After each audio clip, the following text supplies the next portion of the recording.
Oh, this one that Comic Vine did a while ago for Marvel vs. DC, and they did Iron Man versus Aquaman. Someone asked me that one a while ago as well, and it seems like it's a very unique sort of match to have Tony taking on Arthur. It's also a match you really wouldn't expect to see. However, knowing that Iron Man has faced Namor quite a few times, and Namor and Aquaman are similar enough in nature, it would make sense to do the transposition of those two characters. Now, I do this through a 9-criteria system of intelligence, findability, strength, speed, durability, and vulnerability, energy rejection, versatility, and X factor. For the uninitiated, durability would be do they have some sort of natural healing factor, and vulnerability is just overall damage. Now, I do these with no prep. So we're not going to see Iron Man in a Hulkbuster armor. We're not going to see Aquaman in armor that he doesn't normally traditionally wear. You know, he's not going to be clad in things like he's going to take on Darkseid, and he knows about Darkseid. This is going to be more of a just Tony's in his armor, plugged from reality. Aquaman's in the water, plugged from reality, dropped into an area where they don't need to worry about, you know, the damagement of destruction or of other people. So they kind of go all out. Aquaman also will not have that he needs to be near water restriction, which he hasn't had for a couple of decades now. I'll also be taking some closer to the new 52 version of Aquaman, where they actually erased a lot of the really poorly drawn, you know, I'm bulletproof, but you can cut my hand off with a knife style. So here we go. And Iron Man is going to be in a standard armor, not a specialized armor. Intelligence. On one hand, you've got an underwater king. On the other hand, you've got a brilliant philanthropist scientist who's a massive inventor. You got one of the smartest people in the world. I mean, I have to do the good intelligence edge to Iron Man. Fighting ability. This actually got an Aquaman. Aquaman has a much more wider depth of training. Plus, being a king, he actually has done a lot more overall physical combat. Strength. You know, Aquaman now is actually rated pretty close to 100-tonner. Again, I'm looking at Iron Man in his normal suits, so nothing that's specifically geared towards any one attribute.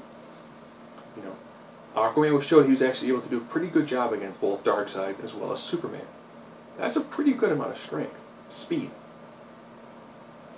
With this one, I kind of went back and forth, but it's like sometimes they have Aquaman as flying, other times it's, well, he's from the water and he's propelling his body through the water, which is giving the appearance of flight.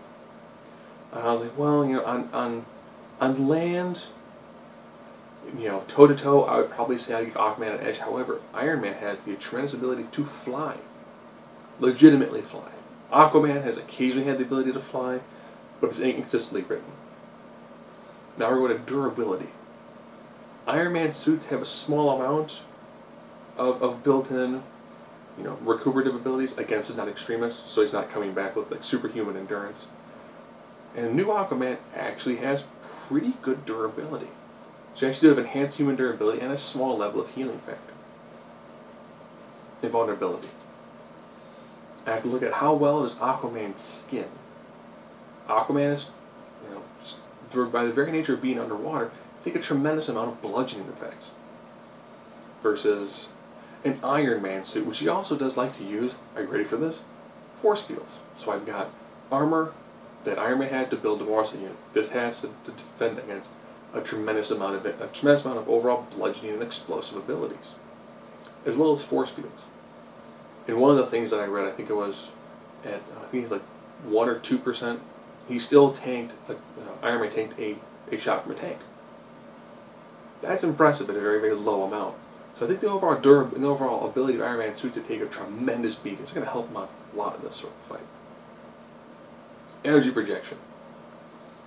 Yeah, at range, this is entirely going to be Iron Man. Versatility.